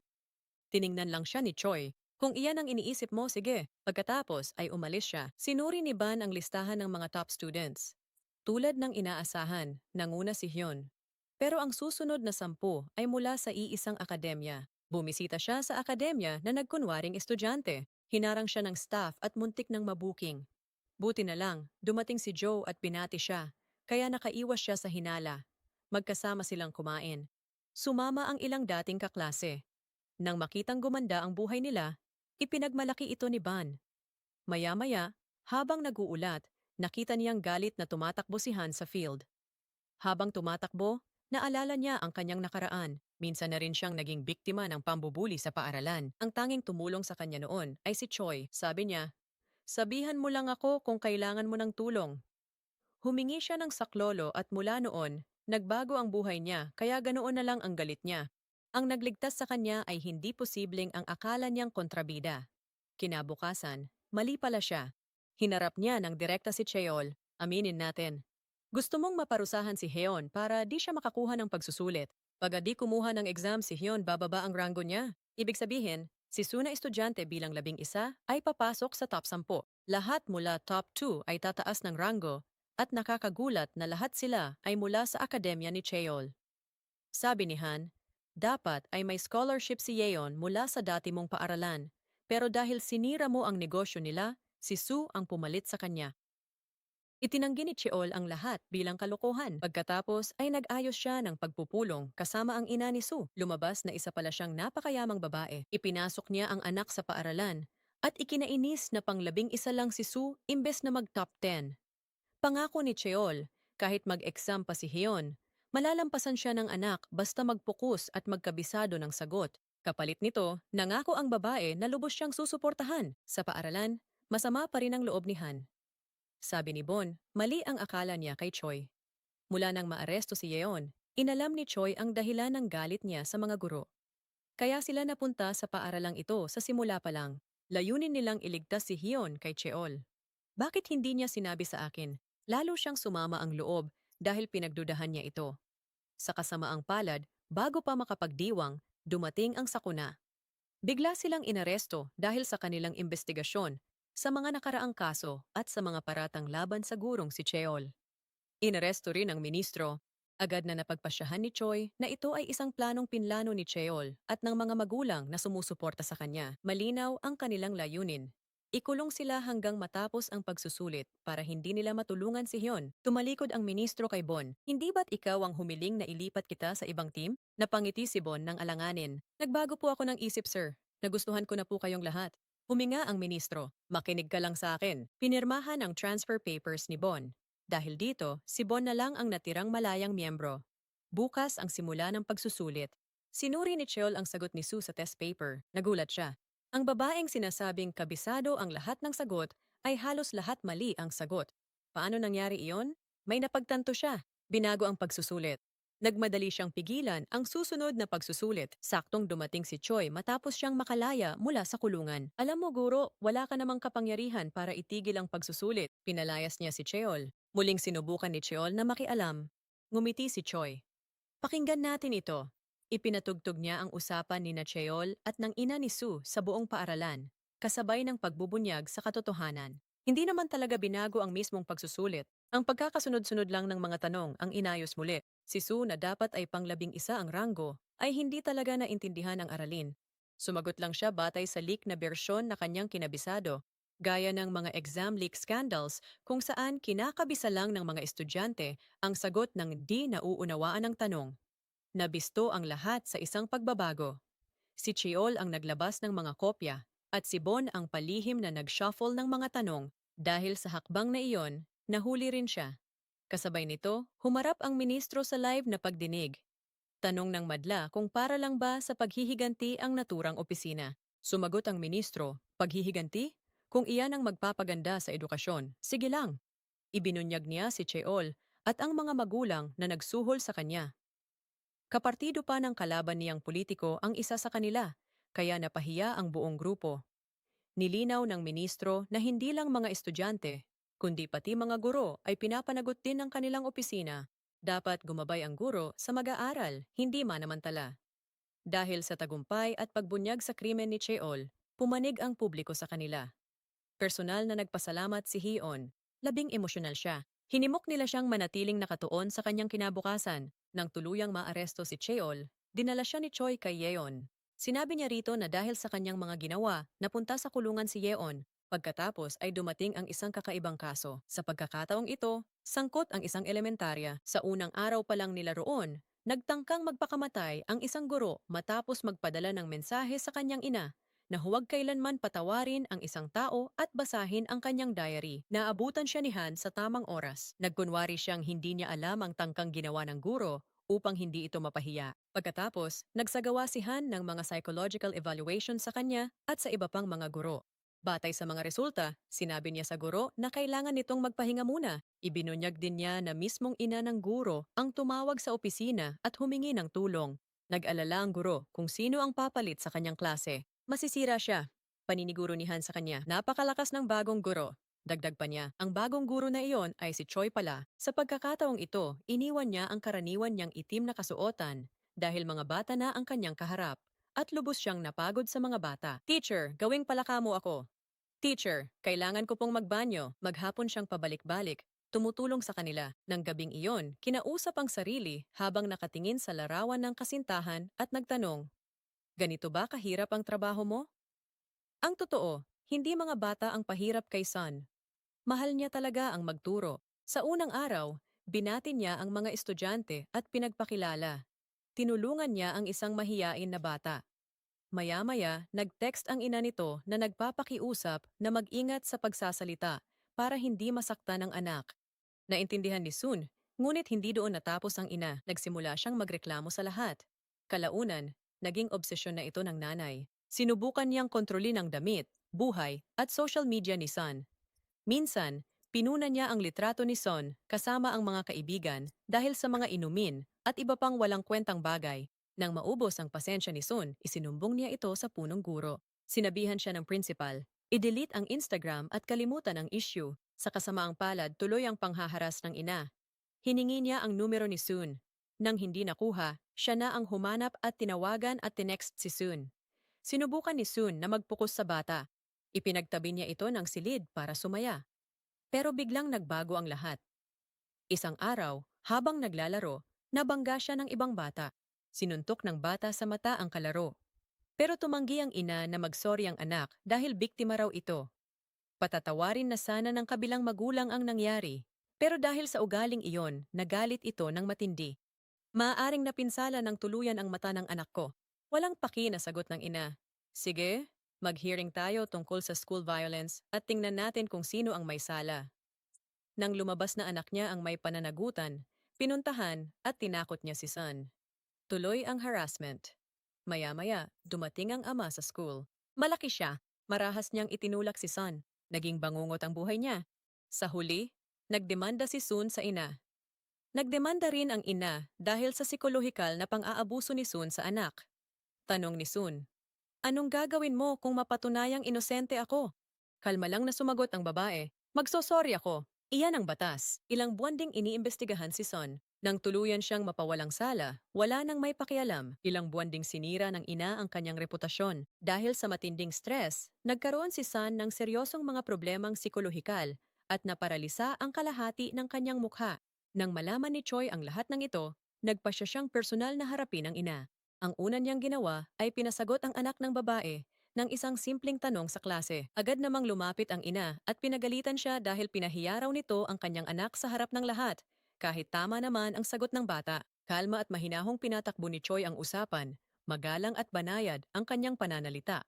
Kabuuang kabaligtaran ng pagtrato ng ina kay Sun para sa kanya. Naging ganap na sakuna si Choi. Palagi niya itong tinatawagan. Minsan may mahalagang dahilan, minsan wala namang dahilan. Isang araw, 4 na beses siyang tumawag sunod-sunod para lang itanong kung paano niya karaniwang ginising ang anak niya tuwing umaga. Galit na galit. Hinarap siya ng ina at tinangkang takutin gamit ang kanyang asawa. Para lang malaman mo, galit na galit ang asawa ko. Agad namang pinalala ni Choi ang sitwasyon. Pumunta siya sa trabaho ng asawa at nagpanggap na biktima. Paulit-ulit na nagmakaawa. Dahil sa eksenang iyon, napahiya ang lalaki at muntik saktan si Choi. Pero si Choi ang unang nanakit. Ano ba yung kalokohan tungkol sa galit ng asawa mo? Tuwing sinasabi niya, yan, dapat ba kaming mag-alala? Kung galit man siya o sumasabog, wala kaming pakialam. Nagngit-ngit sa galit ang asawa sa kanyang misis. Sa galit, nagreklamo siya sa punong guro. Diretsahan siyang sinagot nito. Anak mo lang ba ang may pamilya? May pamilya rin ang mga guru ko. May nag-aalala rin sa kanila. Napailing na lang ang babae. Ah, ganon. Sa tingin niyo, kayo na ang mahalaga ngayon? Nagpasya siyang tipunin ang ibang mga magulang at kalabanin ang buong paaralan. Pagdating niya sa pagpupulong, nadatnan niyang nandoon na si Choi. Naikwento na niya ang lahat sa lahat ng tao. Hindi lang iyon, nagsampa pa siya ng reklamo laban sa kanya dahil sa pagtrato niya sa kanyang anak. Lalo na matapos pilit siyang hilahin pa uwi at ipahiya sa harap ng klase. Galit niyang tinanong, anong gagawin mo kung mapatunayang wala akong kasalanan? Ngumiti si Choi. Hihingi ako ng tawad. Batas naman yan, hindi ba? Hindi nagtagal, bumagsak ang kanyang reputasyon. Nagsimulang sabihin ng mga tao na siya rin ang babaeng nagdala kay Sun sa pagkasira ng isip dahil sa labis niyang pag-uugali. Dahil sa matinding galit, hinanap niya si Sun. Nakita niyang tumatakbo si Sun mula sa kanilang bahay papuntang paaralan kaya hinabol niya ito. Biglang lumitaw si Choi sa harap niya. Sa unang pagkakataon, maayos na ipinakilala ni Choi ang sarili niya at pagkatapos ay sinabi niyang hindi siya makakalusot sa ginawa niya kay Sun. Agad namang sumagot ang babae na hindi rin makakalusot si Sun sa ginawa niya sa anak niya. Kaya ipinakita ni Choi sa kanya ang katotohanan, mahal at nirerespeto ng anak si Sun. Tinawagan niya ito at pinakiusapang pumunta, kaya tumakbo si Sun mula bahay hanggang paaralan. Nang magkita sila, napaiyak ang bata at taus-pusong humingi ng tawad kay Sun. Sa lahat ng gulong idinulot ng kanyang ina nang walang dahilan, tumingin si Choi sa babae at sinabi, kung gusto mong lumaking makasarili ang anak mo, iniisip lang ang sarili niya, hindi marunong umamin ng pagkakamali, at hindi humihingi ng tawad kapag nagkamali, ituloy mo lang ang pagpapalaki mo sa kanya ngayon. Tawagin mo mang positive parenting kung gusto mo. Malakas ang tama ng mga salitang iyon sa kanya. Sa unang pagkakataon, napagtanto niyang mali siya, pero hindi pa rin iyon sapat. Maya-maya, makikita natin siyang nakatayo sa korte habang binabanggit ng piskal ang lahat ng krimeng ginawa niya laban kay Sun. Pagbabanta, paniniktik, panghaharas, at paninirang puri. Ngunit dahil si Sun ay isang guro at ang babae ay isang magulang, mas pinrotektahan siya ng batas kaysa sa isang karaniwang biktima sa parehong sitwasyon. Doon lang niya tunay na naunawaan ang bigat ng kanyang mga ginawa. Gaya ng dati, nagpreskon uli ang ministro. Inanunsyo niyang tatalakayin ng ministeryo ang mas mahigpit na proteksyon para sa mga guro laban sa pang-aabuso ng mga magulang. Humingi siya ng paumanhin sa mga gurong nagdusa sa ganitong pagtrato. Marami ang naantig, lalo na nang malaman ang kwento ng kanyang anak. Mag-isang nasa bahay si Choi, hawak ang diary ng nobya. Sa pagbuklat niya, nakita niya ang entry matapos lumipat sa bagong paaralan. Isinulat niyang nakatuon siya sa isang estudyanteng ang pangalan ay Cho. Kalaunan, ang estudyanteng iyon din ang pumatay sa kanya. Tulad ng inaasahan, hindi pa rin makamove on si Choi, kaya sinusuri niyang muli ang kaso ng kasintahan. Ayon sa mga dokumento, pinuntahan niya si Cho sa paaralan at doon siya sinaksak ng gunting na ikinamatay niya. Para maibsan ang sakit, sinamahan siya ng ministro sa pagkain. Nang makitang sinusuri ni Choi ang file, binalaan niya ito. Kapag naging personal ang trabaho, paghihiganti na ito at hindi hustisya. Nangako si Choi na magpipigil siya. Maya-maya, sumama siya sa kanyang team. Habang nagmamaneho, nakakita sila ng mga kabataang nagnanakaw ng kotse. May babaeng nakagapos sa loob ng sasakyan. Sinubukang pigilan sila ng team, pero nagpanik ang mga kabataan at tumakas. Nagsimula ang isang habulan sa kalsada, kaskasero ang mga bata na nagdulot ng mga aksidente. Pinahinto sila ni Han nang hagisan niya ng gulong ang kanilang sasakyan. Paglapit ni Choi ang umisi ang mga bata. Mga menor de edad kami. Ano? 14 na taong gulang lang kami. Ipinagmamalaki pa nila ito na para bang hindi sila pwedeng galawin. Nang dumating ang pulis at sunduin sila ng kanilang guro, may nalaman ng team na nakakagulat. May mga naunang reklamo na pala laban sa mga batang ito. Sobrang kabisado ng mga kabataan ang batas at palagi nila itong sinasamantala. Dumating ang ministro para palayain sila bago pa man niya kutyain ng team. Nakita nilang sinisira ng mga bata ang kotse ng ministro sa labas. Tumakbo silang nagtatawanan. Agad na sinabi ng ministro, "Tara, puntahan natin ang paaralan nila." At ganun nga ang ginawa nila. Nagsimula na ang investigasyon. Inutusan ni Choi ang mga lalaki na magsulat ng apology letter para sa nangyari kahapon. Samantala, tinatanong ni Han ang mga kaklase para kilalanin sila. Takot ang lahat at walang gustong magsalita.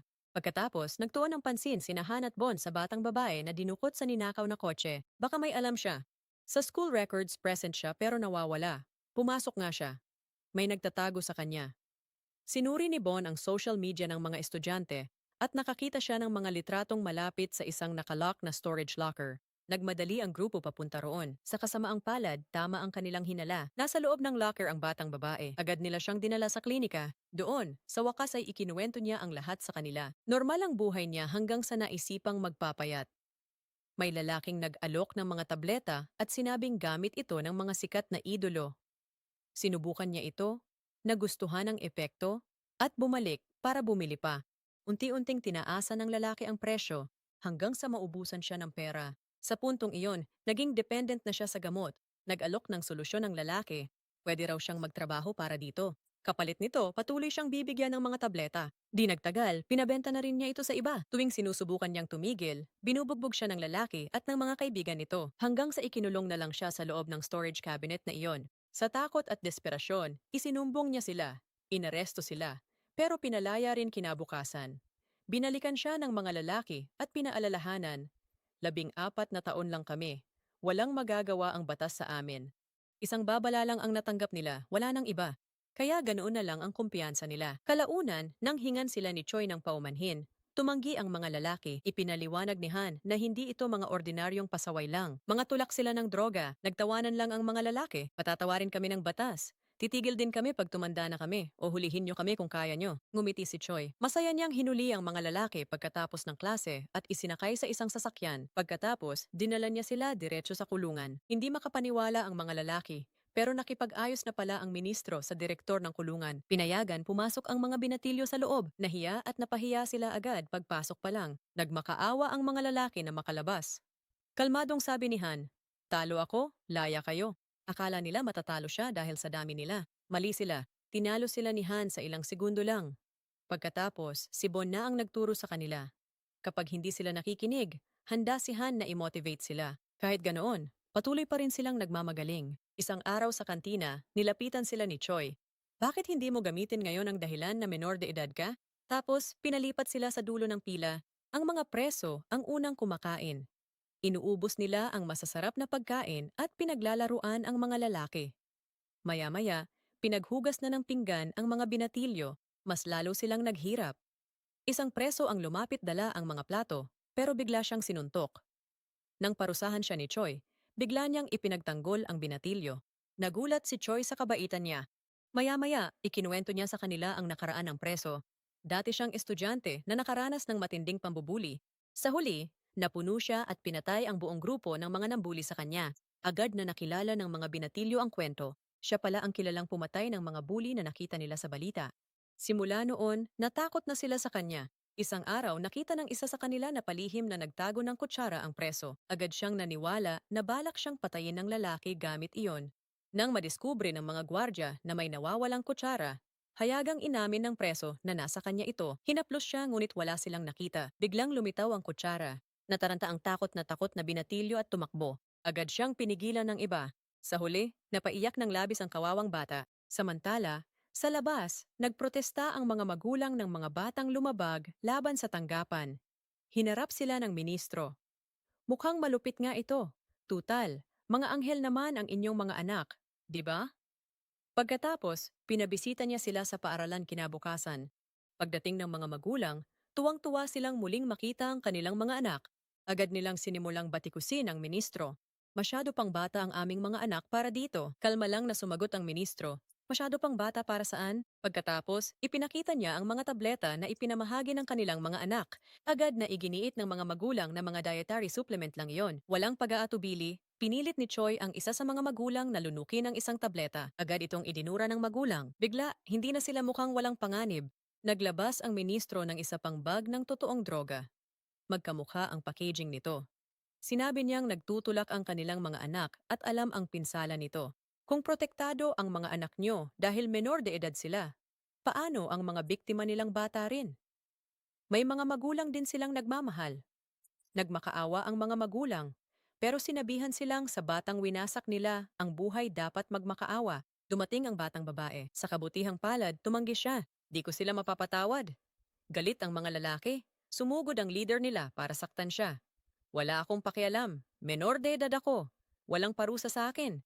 Agad siyang pinatumbanihan. Sa puntong iyon, iniutos ng ministro na ibalik silang lahat sa kulungan. Malinaw na hindi pa rin sila nagbago. Naghiyakan ang kanilang mga magulang. Pagbalik ng mga lalaki, ang unang mukha nilang nakita ay ang pumatay sa bully. Takot na takot sila, lalo na ang kanilang leader. Sa unang pagkakataon, naalala niya ang sinabi ng kanyang biktima noon na ginawa niyang bangungot ang buhay nito sa paaralan. Ngayon, sa wakas ay nauunawaan na niya kung ano talaga ang pakiramdam noon. Ngunit ang pumatay sa bully ay nagbago na. Tinulungan niya si Choi at hindi niya talaga sinaktan ang mga lalaki. Tinakot lang niya sila. Nagpasalamat si Choi sa kanya. Ngumiti ang lalaki at sumagot na si Choi ang dapat pasalamatan. Dahil sa kanyang ginagawa, umaasa siyang mas kaunti na ang magiging katulad niya.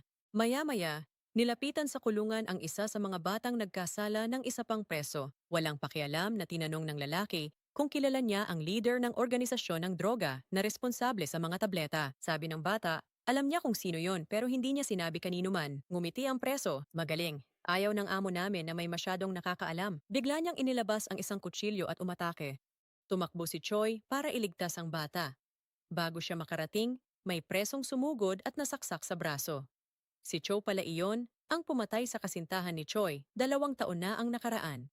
Lubos na nabigla si Choi nang muling makita ito. Gayunpaman, nanatili siyang malapit hanggang sa mabigyan ng lunas si Cho. Pagkatapos, nilapitan siya ni Cho, lumuhod at humingi ng tawad. Sinabi niyang si gayon lang ang tanging taong naging mabait sa kanya, ang tanging taong tunay niyang minahal. Hindi makayanan ni Choi na pakinggan pa ito. Tumalikod siya at lumayo. Hindi nagtagal, natuklasan natin na umaarte lang pala si Cho sa buong panahon at nang akala natin ay maaawa na tayo sa kanya. Makalipas ang kaunti, kinausap ng ministro si Choi. Sinabi niya rito na natural lang na makaramdam ng pagkabahala matapos muling makita si Cho. Ngunit pinaalalahanan niya ito ng isang mahalagang bagay. Hindi na siya ang fiancé ni Gion. Isa na siyang inspector ng Protection Office ngayon. Pagbalik ng grupo sa HQ, nadatna nila ang isang pagod na lalaking may dalang mga dokumento.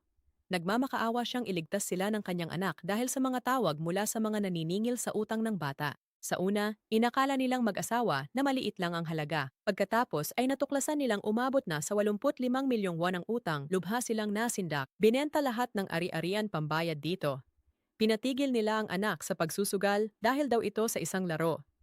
Pinalitan ang smartphone niya ng button phone, pero may nagbigay ulit ng touchscreen. Agad na bumalik ang bata sa pagsusugal. Maya-maya, sinugod ng mga maniningil ang ama sa trabaho at binugbog sa harap ng mga katrabaho. Sa gipit na kalagayan, nagmakaawa siya sa manager na tanggapin ang kanyang pag-alis at makuha na ang kanyang retirement pay. Pagkatapos, lumaki palalo ang utang. Tuloy ang sugal ng kanyang anak hanggang sa bigla itong nawala. Nag-iwan siya ng mensaheng hindi na niya kayang harapin ang mga magulang. Ilang buwan ding nag-ipon ng ebidensya ang ama. Hindi siya kailanman tinulungan ng pulisya. Ang protection office na lang ang huling pag-asa niya. Lubos na naantig ang team sa kanyang kwento. Walang pag-aalinlangan. Sinimulan nila agad ang investigasyon. Nagkunwaring bagong estudyante si Bon at pumasok sa paaralan ng bata. Sa pamamagitan ng kamerang nakatago sa kanyang salamin, nire-record niya ang lahat ng nangyayari. Napansin niyang maraming estudyante ang naglalaro ng online game. May nanalo ng 1 milyong won at nilibre ang mga kaibigan kasama si Bon. Naglaro ang estudyante sa harap niya at nananalo pa rin. Nang tanungin ni Bon kung sugal ba iyon, agad itong itinanggi ng estudyante. Sugal? Hindi naglalaro lang kami ng game. Ipinag-ulat ni Bon na ganito mismo kung paano naaakit ng sistema ang mga bagong manlalaro. Inaakit sila ng laro sa pamamagitan ng madadaling panalo. Di naglaon, na-download din mismo ni Bon ang laro. Nakakuha pa siya ng 50,000 won bilang registration bonus. Nang marinig ito ni Choi, nagkomento siya na lalo itong mapanganib para sa isang kasing kumpiyansa ni Bon sa matematika. Ayos! Sige, maglaro ka at ipakita mo sa amin. Nagsimulang maglaro si Bon. Sa una, nananalo siya. Natural lang na naig ang kasakiman. Tinaasan niya ang pusta. Pagkatapos, nagsimula na siyang matalo. Ginugol niya ang buong gabi sa paglalaro. Pagsapit ng umaga, halos nalulong na siya. Agad na napansin ng mga estudyante ang nangyari. Sinabihan nila siya na kung kapos siya sa pera, pwede siyang manghiram. Ang kailangan lang nila ay ang numero ng telepono ng kanyang ina bilang kolateral. Pumayag si Bon. Pinahiram nila siya ng 1,000,000 won. Pero 800,000 lang ang ibinigay sa kanya. Ipinaliwanag nila na may 10% na interes kada araw ang utang. Pagkatapos niyang kwentahin ang mga numero, halos maiyak si Bon. Sa ganong bilis, malulugi siya agad. Nagkibit-balikat lang ang mga estudyante. Ano ngayon? Sa huli, tinawagan nila si Han gamit ang numerong ibinigay ni Bon. Nagpapanggap na siya ang kanyang ina. Sinadya ni Han na huwag silang pansinin. Napagpasyahan ng mga estudyante na wala nang pakialam ang pamilya ni Bon sa kanya. Dahil dito, nagpasya silang palayasin siya sa kanilang grupo. Inutusan ni Choi si Han na bantayan siyang mabuti. Ginawa naman niya. Sa kasamaang palad, nagutom siya. Sa sandaling umalis siya para bumili ng pagkain, biglang nawala si Bon. May dumating na itim na sasakyan at tinukot siya. May ilang kabataang nandoon sa loob. Pinilit silang lahat na isuko ang kanilang mga cellphone. Buti na lang, nagawa ni Bon na palihim na ihulog ang sarili niyang telepono sa bintana bago may makapansin. Di nagtagal, natuklasan niyang pinipilit ng grupo ang mga kabataan na gumawa ng krimen tulad ng pagnanakaw. Gusto rin nilang mapasama siya. Tumanggi si Bon, pati ang iba, pinipigilan niyang magnakaw. Dahil doon, dinala siya sa punong tanggapan ng grupo para parusahan. Samantala, desperadong hinahanap siya ng natitirang miyembro ng grupo. Lubhang nagigilty si Han. Pinapalakas ni Choi ang loob niya. Mahahanap natin siya. Sa loob ng taguan, inatasan si Bon na sumali sa messaging team. Nagpapadala sila ng promotional text sa mga random na numero para mag-aya sa sugal. Ginamit niya ang computer para makontak ang grupo. Binalaan siya ng isang bata na may nagbabantay sa kanila. Pero nahuli pa rin siya at binugbog ng grupo. Lalong lumala ang sitwasyon kalaunan. Nang aksidenteng maihi si Bon habang natutulog, naghanda silang bugbugin siya muli. Buti na lang at nagawa niyang pigilan sila. Sinabi niyang kaya niyang ayusin ang sirang server na nagdudulot ng problema sa organisasyon. Naging interesado ang grupo. Sa halip na parusahan siya, pinatrabaho siya. Di nagtagal, dinala siya direkta sa pinuno ng grupo. Tinutukan ng lalaki si Bon at nagbabala. Isang mata mo ang kapalit ng palpak.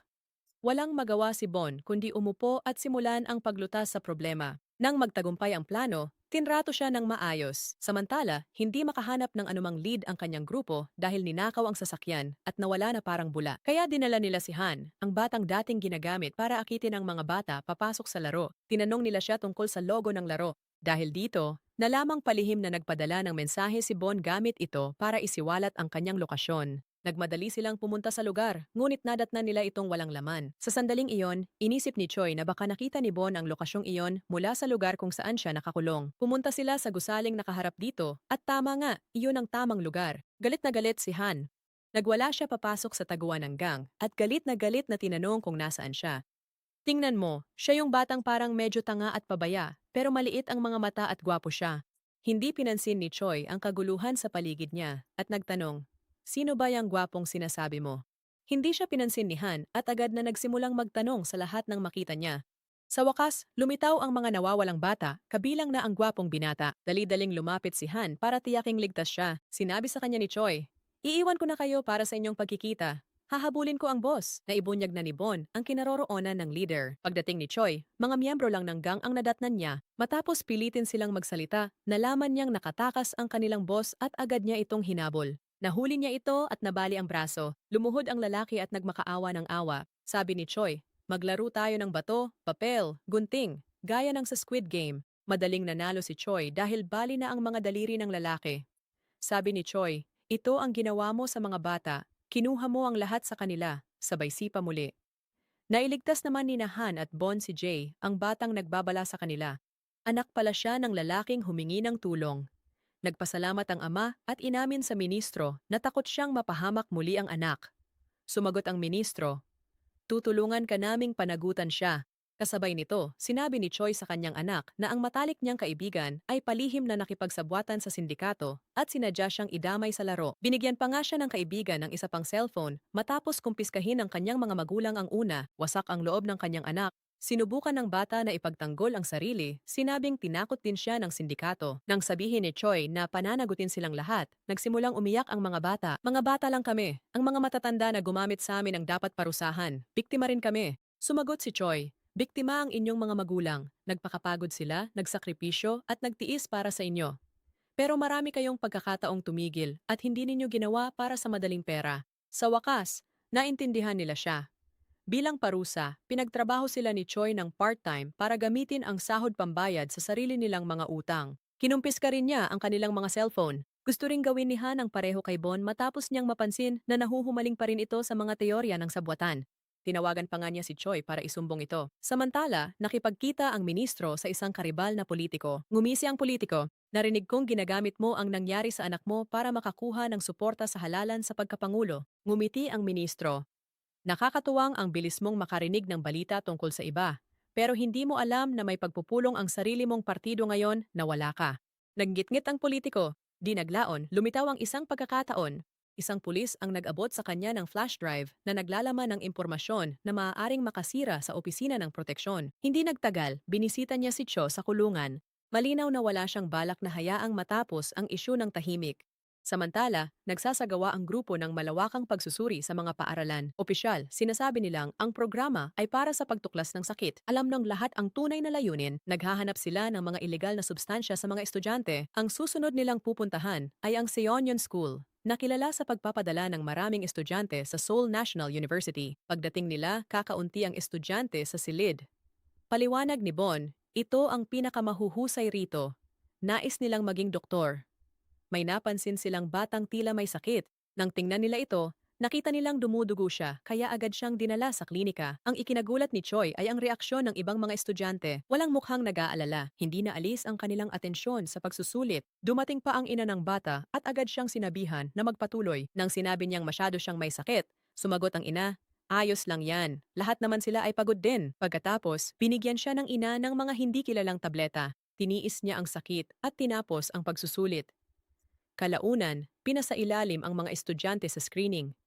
Nang marinig ito, sumugod ang mga ina sa paaralan para pigilan ang proseso dahil sa mga pribadong aralin ng kanilang mga anak.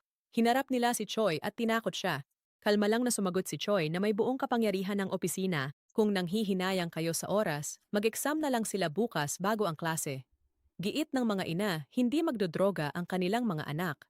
Sabi ni Choi, pinoprotektahan lang namin sila. Ayaw naming may mamatay sa kanila. Agad na nabahala ang mga ina sa sagot na yon. Samantala, sa loob ng kulungan, tinanong ng politiko si Cho tungkol sa kanyang mga sugat. Agad na kinuha ng mga istasyon ng balita ang kwento. Sinisi ng media si Choi at ang proteksyon dahil ang pagkulong sa mga menor de edad ang nag-udyok sa lahat. Sinubukang pigilan ni Han at Bon ang gulo. Deadma si Choi. Kinabukasan, dinala ng mga magulang ang mga anak para sa pagsusuri. Hindi nagtagal, inilabas ang mga resulta ng pagsusulit. Nabigla ang ina ni Min sa kanyang mga marka.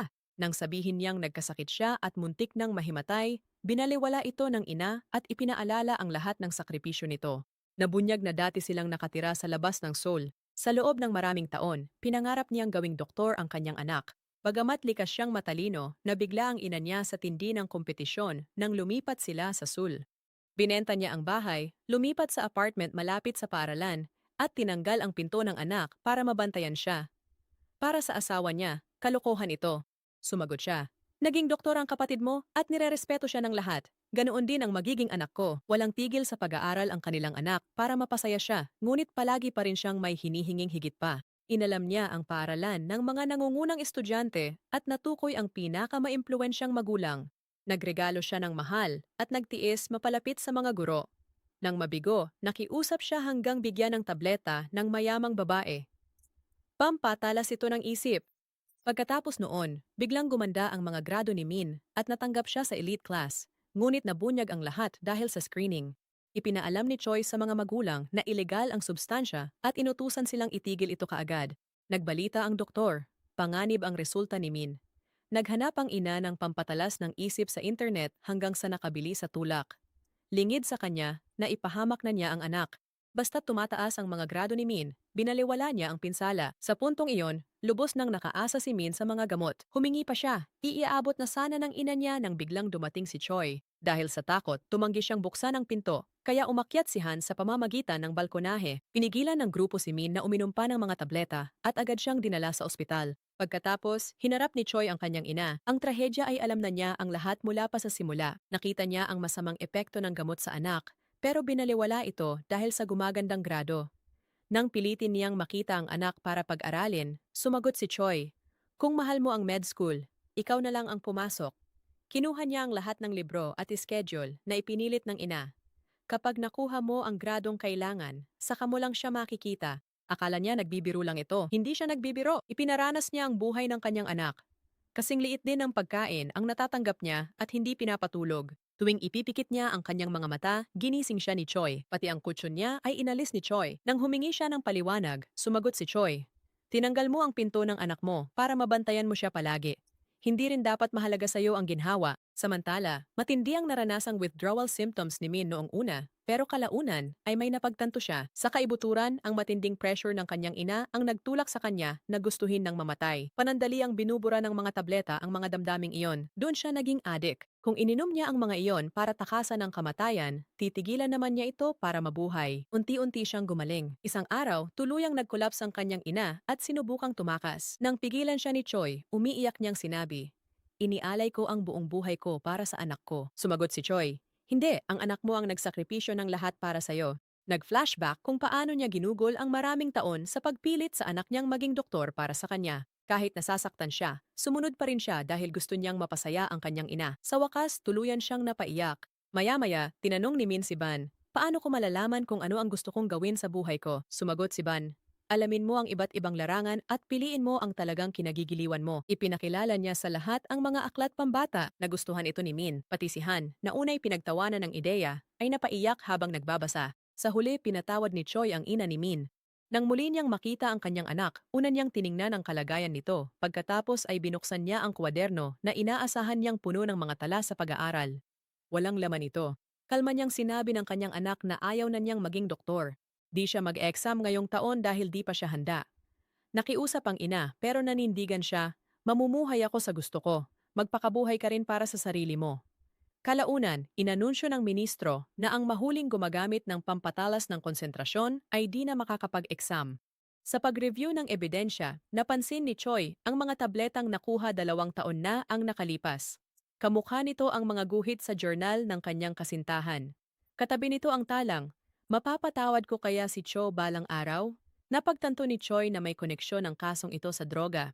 Lalong naging nakakagulat ang sitwasyon nang tulungan ng tiwaling politiko si Cho na makalabas ng maaga sa kulungan dahil sa magandang asal. Sa kabila ng lahat ng inaasahan, bumalik si Cho sa paaralan. Nagngit-ngit ang mga magulang, paano raw makakapag-aral ang isang tulad niya kasama ng kanilang mga anak. Galit na galit si Han, lahat ay nasa ilalim ng matinding presyon. Binisita ni Choi si Cho at sinabing, "Maging normal na estudyante ka na."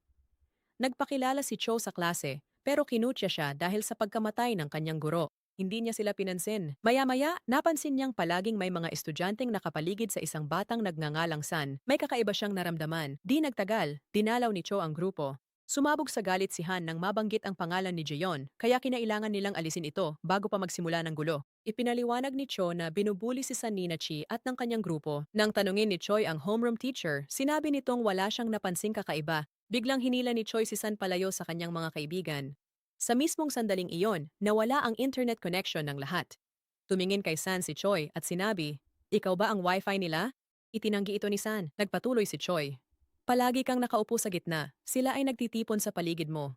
Ikaw ang unang naglalabas ng telepono at may dala kang napakalaking power bank." Ilang sandali pa, nagmadaling lumapit ang ibang mga estudyante matapos mawalan ng koneksyon at nagpanik nang makita nilang katabi ni Choi si San. Lalo na nang malaman nilang may investigasyon tungkol sa bullying. Agad na ipinagtanggol ni San ang mga ito at inakay sila palayo. Inatasan ni Choi si Ban na bantayan sila, ngunit nakita si Ban ng isang dating kaklase sa universidad. Si Han ang pumalit, kunwari mahiyain. Lumapit siya kay Chi ayon sa plano. Gaya ng inaasahan, agad siyang ininsulto nito at umalis. Na-record ng grupo ang boses niya at ginamit ang isang paggaya upang kontakin si San. Sa pamamagitan ng panlilinlang, nakuha nila ang kanyang Netflix password. Sa pagsisiyasat ng account, may natuklasan silang kahina-hinala. Kasabay nito, ginamit ang numero ng telepono ni San para umorder ng pagkain, magrenta ng motorsiklo, magrehistro sa mga online na laro, at magsagawa ng iba't ibang transaksyon. Luminaw ang katotohanan. Ginamit ng grupo ni Chi ang impormasyon ni San. Nagpanggap silang siya para mang-scam online at tumakas. Nang hanapin ng mga biktima ang nagbenta, si San ang nahanap nila. Kaya binugbog siya sa scam na di naman niya gawa. Dahil sa matinding pangangailangan, nakiusap si San kay Chi na ibalik ang pera at tulungan siya. Simple lang ang sagot ni Chi. Magtiis ka muna? O bakit? Hindi mo na ba ako pinagkakatiwalaan? Luminaw na hindi palaging mahina at sunod-sunuran si San. Minsan, may dignidad siya. Sinubukan pa nga niyang sabihin sa kanyang ina ang nangyayari. Hinarap ng kanyang ina ang ina ni Chi at inakusahan si Chi na sinasamantala si San. Agad itong itinanggi ni Chi. Pagkatapos, ipinakita niya sa kanila ang isang malaswang video na ipinadala mula sa numero ni San papunta sa nakababatang kapatid na babae ni Chi. Sa huli, ang ina ni San ang sinisi ang sarili niyang anak. Napahiya siya, humingi ng paumanhin at umalis. Tinakot ni Chi si San. Pag nagsumbong ka pa, isesend ko yung video sa lahat ng babae sa klase gamit ang number mo. Simula noon, sumunod na lang si San. Kahit nanay niya, di na naniwala. Binayaran na lang nito ang mga utang niya at pinaliwala ang problema. Mag-isa lang umupo si San, umiiyak. Nagkataong nakita siya ni Cho at pinayuhan siyang magtiwala sa opisina ng proteksyon at magsampa ng reklamo. Kinabukasan, sinubukan nilang i-report ang lahat pero naunahan na sila ni Chi. Nagsampa siya ng reklamo na inaapi raw siya ni San. Isang pagdinig tungkol sa karahasan sa paaralan ang itinakda. Sa pagdinig, tuluyang nabaligtad ang katotohanan. Pinalabas na si San ang nambubuli, habang si Chi ang naging biktima. Sa ikatlong pagkakataon, tumanggi na namang maniwala ang ina ni San sa kanyang anak. Humingi pa siya ng paumanhin kina Chi at sa ina nito. Tahimik na umupo si San habang umiiyak. Nilapitan siya ni Choi, "Huwag kang umiyak ng tahimik, umiyak ka ng malakas," sabi ni San, pero walang naniwala. "Ako, naniniwala," sagot ni Choi. Nangako siyang tutulong. Doon nagsimula ang kanilang plano. Nag-enroll si Han sa paaralan bilang transferee. Nang makita siya ni Chi, agad niya itong nakilala bilang ang clumsy na babae na dati niyang nabangga. Ang una niyang tanong ay, "May Netflix account ka ba?" Naglabas si Han ng mga pahina na puno ng impormasyon ng mga account, hindi lang Netflix, kundi pati mga laro, apps, at napakaraming subscriptions. Namangha ang lahat. Tinanong nila kung siya ba ang naging wifi sa dati niyang paaralan. "Hindi," sagot niya. "Hotspot ang tawag nila sa akin." Biglang nagtawanan ng mga lalaki. Namangha rin sila sa laki ng kanyang power bank. Nang hiram siya sa kanilang cellphone, ibinigay nila ito agad. Agad itong nahack ni Ban. Dito nagsimula ang gulo. Nagpadala ng mga misteryosong mensahe mula sa kanilang mga telepono. May mga bagay na nabili, may mga produkto ring inilista para ibenta, lahat ay nauwi sa kalituhan. Sa huli, napuno na si Chi. Hinarap niya si Han at inakusahan siyang may kagagawan ng lahat.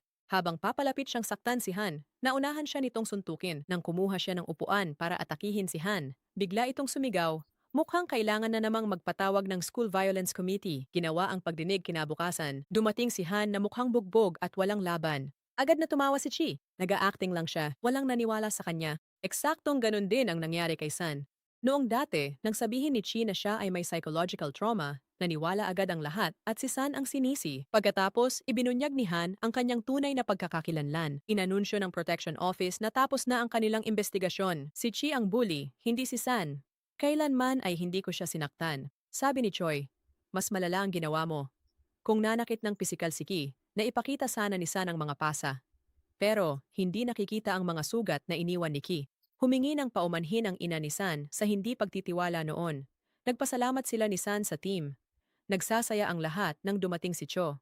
"Sabi mo huwag manggulo," sabi niya kay Choi. "Pero aminin mo, nakatulong ako."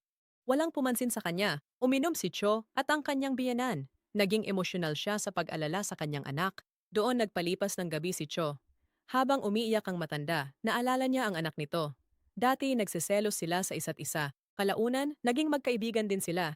Napansin ni Cho na umiiyak na rin siya. Samantala, hinarap ni Ki si Cho sa paaralan. Sinisi niya ito sa pagkasira ng kanyang buhay. Nabunyag na si Cho ang nagpayong magsampa siya ng reklamo laban kay San muna. Ayon kay Cho, kapag siya ang unang nagsampa, magmumukha siyang biktima. Ngayon, galit na galit si Ki. Lahat ay nasira dahil doon. Kalma lang na sumagot si Cho, walang nasira. Gusto ko talagang mangyari ang lahat ng ito. Tinitigan siya ni Ki. Anong ibig mong sabihin? Wasak na ang buhay ko. Pakiramdam ko gusto ko nang mamatay. Ngumiti si Cho. Eksakto.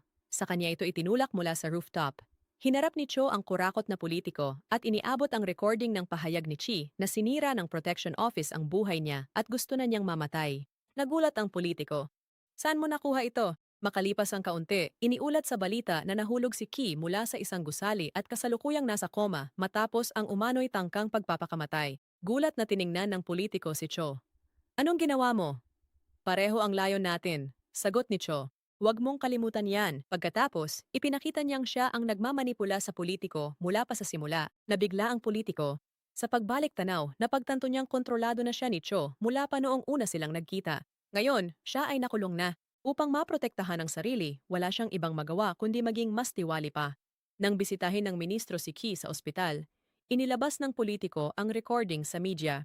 Lalong lumala ang iskandalo na bumabalot sa Protection Office. Samantala, nagsagawa si Cho ng protesta sa labas ng paaralan na humihiling na ipagbawal ang Protection Office. Pagdating ni Choi, sinalubong siya ni Cho ng kaswal. "Oh, dumating ka pala?" Ipinakita sa kanya ni Choi ang isa sa mga tableta. "Ikaw ba ang gumagawa nito?" "Oo," sagot ni Cho. "Eh ano ngayon? Hindi mo naman mapapatunayan." Pagkatapos ay nangutya pa siya. "Ikaw at si Jeon, palaging abala sa problema ng ibang tao." Isang masakit na katotohanan ang sa wakas ay nabunyag. Totoong nagmalasakit si Jeon sa kanya dahil palagi siyang lumiliban sa paaralan. Nag-aabang siya sa labas ng bahay nito, ginagamot ang mga sugat niya at inaalagaan siya tuwing nasasaktan. Binigyan siya nito ng bawat pagkakataon. Wala ni isa sa mga iyon ang nagbago sa kanya. Sa huli, napagtanto niyang napakalaki ng kita sa pagbebenta ng droga sa mga paaralan. Kaya siya bumalik sa paaralan. Ikinatuwa ni Jeon ang pagbalik niya. Hanggang isang araw, nakita ni Jeon ang mga tabletang tago sa kanyang bag. Mapait na natawa si Cho. Sobrang usisa niya. Kung hindi lang sana, baka pinakasalan ko pa siya. Hindi na kinaya ni Choi ang marinig pa. Sinuntok niya ito. Agad na nakiusap si Cho na huwag siyang saktan. Malala ang naging epekto. Suspindido ang koponan at bawal na sila sa eskwela. Tuwang-tuwa si Cho. Lumaki agad ang kanyang grupo at kumalat ang droga kahit saan. Ginamit ang mga estudyanteng tulad ni San bilang mga tagapaghatid. Sinabihan silang sapatos lang ang kanilang dinadala. Marami ang naniwala rito. Di nagtagal, umabot na sa 17 paaralan ang operasyon. Naging abala ang mga estudyante sa paghahanap buhay at mas marami pa silang oras sa pagde-deliver kaysa sa pagpasok sa klase. Lubos na nalungkot ang mga guro. Marami ang nagnasang bumalik ang Protection Office. Isang araw, palihim na nakipag-ugnayan si San kay Choi. Binuksan niya ang isa sa mga kahon at natuklasan ang katotohanan. Gusto niyang isumbong ang lahat. Sa kasamaang palad, naunahan siya ni Cho at pinilit siyang kanselahin ang kanilang pagkikita. Nagpatuloy ang operasyon. May napansing hinala si Jun sa paaralan. Sa headquarters, nakita niyang nagtatrabaho pa rin sila nang walang pahintulot. Naging malinaw agad ang lahat. Nagmensahe ang DepEd Secretary sa mga guro para sa kooperasyon sa Protection Office dahil kumalat na ang concentration drugs sa mga paaralan. Nagtanong si Jun kung may dumating na bang tumulong. Sa una wala pang dumating. Dumating ang mga guro mula sa iba't ibang paaralan dala ang mga ebidensya at pag-aalala para sa kanilang mga estudyante. Tiniyak ng koponang minamanmanan na nila si Cho at kumakalap ng ebidensya mula sa mga nailigtas na estudyante. Sa wakas, nakahinga na ng maluwag ang mga guro. Agad namang nagsagawa ng isa pang press conference ang kalihim. Ipinahayag niya sa publiko ang investigasyon at pinangalanan si Cho bilang pangunahing suspek. Agad na tinipon ni Cho at ng kanyang mga tauhan ang natitira nilang supply at tumakas. Pagbalik ng koponan sa mga paaralan, masayang sinalubong sila ng mga estudyante. Nalaman na ang totoo kay Cho. Sa paghalughog sa kanyang taguan, isang nakakandado lang na kabinet ang naroon. Sinubukan nila itong buksan dahil sa hinalang may laman itong mahalaga. Biglang napansin ni Choi na isa pala itong bitag. Sumigaw siya ng babala. Biglang bumukas ang cabinet at nagpakawala ng ulap ng mga gamot. Agad na tinakpan ni Han si Ban at siya na mismo ang suminghot ng substansya. Binubuksan ni Choi ang mga bintana nang nakitang tumakas sina Cho. Sumigaw si Han sa likod, "Kaya kong lumipad." Sumugod siya sa mga tauhan ni Cho. Isang akmang sasalakay ang kumaripas nang makita si Choi. Kumpiyansang haharapin ni Han ang natitirang dalawa. Sayang, sira na ang isip niya sa droga, bugbog sarado siya. Sa wakas, umusad si Ban. Suot ang kanyang mamahaling mga gadget na parang baluti, sumugod siya sa laban. Sa ikinagulat ng lahat, siya ang nanalo. Pagkatapos, binuhat niya si Han palayo at sinubukang tulungan itong makabawi. Bigla siyang niyakap ni Han. Agad na nataranta si Ban. Samantala, tinunto ni Choi si Cho. Nagtago si Cho sa likod ng ilang takot na estudyante. Itinulak sila ni Choi at dumiretso kay Cho. Sa sandaling iyon, naalala ni Cho ang nangyari 2 taon na ang nakalilipas. Hinarap siya ni Jaeon matapos madiskubre ang mga tableta. Hindi siya isinumbong ni Jaeon. Sa halip, binigyan siya nito ng huling pagkakataon para sumuko. Umiyak si Cho at nagpanggap. Nang yakapin siya ni Jaeon, sinaksak niya ito. Kalmado niyang sinabing menor de edad siya. Ilang taon lang siyang makukulong at makakalabas din agad. Masyadong malaki ang kita sa bentahan ng droga sa eskwela para bitawan. Siya naman, mamamatay na binata pa. Nadurog siya sa pagtataksil. Sa kasalukuyan, halos eksaktong inulit ni Choi ang mga sinabi ni Jaeon. Ibinibigay niya kay Cho ang parehong huling pagkakataon. Sumigaw si Cho. Hindi, sobra na yan. Bago pa makakilos si Choi, tinakot ng mga tauhan ni Cho si San. Sinamantala ni Cho ang pagkakataon at sinaksak si Choi, eksaktong gaya ng ginawa niya kay Jaeon. Ginamit pa niya si San bilang panakot para hindi makalaban. Nakita ni Han lahat ng nangyari. Dahil sa epekto ng droga, nakiusap siya kay Ban na gisingin siya ng maayos. Ginawa niya, agad na sumugod si Han sa gitna ng laban. Nang makumpirma ni Choi na ligtas si San, saka lang siya gumanti. Hinawakan niya si Cho at binugbog ito ng walang awa. Inaasahan ng lahat na maghihiganti siya. Sa halip, tumigil siya. Pinabayaan niyang mabuhay si Cho. Ito na rin ang huli mong pagkakataon. Bumagsak si Cho at napaiyak. Sino ba kayo niyan? Mga anghel? Sumagot si Choi. Hindi, mga matatanda lang kami na sinusubukang protektahan ka. Sa unang pagkakataon, nakaramdam ng tunay na pagsisisi si Cho. Lalong humagulgol siya. Samantala, inisip ni Choi na ngumingiti sa kanya si Jaeon. Ikinatuwa niyang napigilan ni Choi ang sarili niya. Personal na dumating ang ministro upang arestuhin si Cho. Nanatili siyang kalmado hanggang sa malaman niyang sinaksak ni Cho si Choi. Doon siya sumabog sa galit. Tama na, alam mo bang biyenan niya ako? Halos hindi mapakalma ng mga pulis ang ministro. Nag-presscon muli. Habang nasa tabi ng grupo, paliwanag ng ministro, ang opisina ay hindi ginawa para kontrolin ang mga estudyante. Para ito sa edukasyon, proteksyon ng paaralan at tulungang magbago ang mga naligaw. Pagkatapos, binisita ng grupo ang puntod ni Jaeon. Natakpan ito ng mga liham mula sa mga estudyante. Habang papalayo sila, hindi sinasadyang nahawakan ni Ban ang kamay ni Han. Pareho silang natigilan sa hiya. Napansin ito ng ministro. Bago pa siya makapagsalita, sinabi ni Choi, sobrang patay sila sa isa't isa, hindi lang nila alam.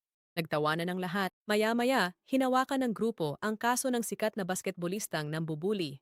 Dumating si Ban bilang si Choi at nagpakitang gilas bago tumayo ang manlalaro. Agad na nawala ang kumpiyansa ni Ban. Halos buhatin siya ng atleta gamit ang isang kamay. Dali-daling pumasok si Han, ngunit naitulak siya sa gilid. Pareho silang napadapa sa sahig. Nawala ng pag-asa ang kanilang mga kaklase. Dumating si Choi. Nilutas niya ang sitwasyon sa nakasanayan niyang paraan. Nilapitan niya ang manlalaro at sinampal ito sa mukha. Tungkol naman sa tiwaling politiko, sa wakas ay naaresto siya. Bumisita sa kanya ang ministro at inamin na alam niya ang tungkol sa recording ni Cho, ngunit sinadya niyang itago ito. Ito ang naging bunga. Sumigaw ang politiko, ano ka, isang anghel na hindi nagkakamali? Sumagot ang ministro, hindi kapatid, nagkakamali rin ako. Sinuntok niya ito, nakamit ang hustisya, na ibalik ang opisina, at sa wakas ay pinarangalan ang sakripisyo ni Jaeon. Itinuturo ng Teach You a Lesson na ang edukasyon ay hindi lamang tungkol sa mataas na marka o mahigpit na disiplina, kundi tungkol sa paghubog ng mabuting pagkatao. Ipinapakita ng serye na ang pananahimik sa harap ng pambubuli, pang-aabuso at kawalang katarungan ay nagbibigay lamang ng pagkakataon para mas lumala ang mga ito. Ang tunay na lakas ay hindi nasusukat sa pananakot o kapangyarihan, kundi sa tapang na ipaglaban ng tama at protektahan ang mga naapi. Ipinapaalala rin ito na ang bawat kilos natin bilang estudyante, guro, magulang o miyembro ng lipunan ay may epekto sa buhay ng iba. Ang respeto ay hindi nakukuha sa takot, kundi sa integridad, pananagutan at mabuting halimbawa. Sa huli, ang tunay na pagbabago ay nagsisimula kapag ang bawat isa ay natutong manindigan para sa katotohanan, managot sa sariling pagkakamali, at maging bahagi ng isang lipunang may malasakit, katarungan at paggalang sa kapwa. Maraming salamat po sa patuloy na pagsuporta sa Nilagang Manny. Hanggang sa muli! Kung nagustuhan mo ang aral sa istorya na to, huwag kalimutang mag-subscribe sa channel at pindutin ang notification bell para lagi kayong updated sa mga susunod nating uploads.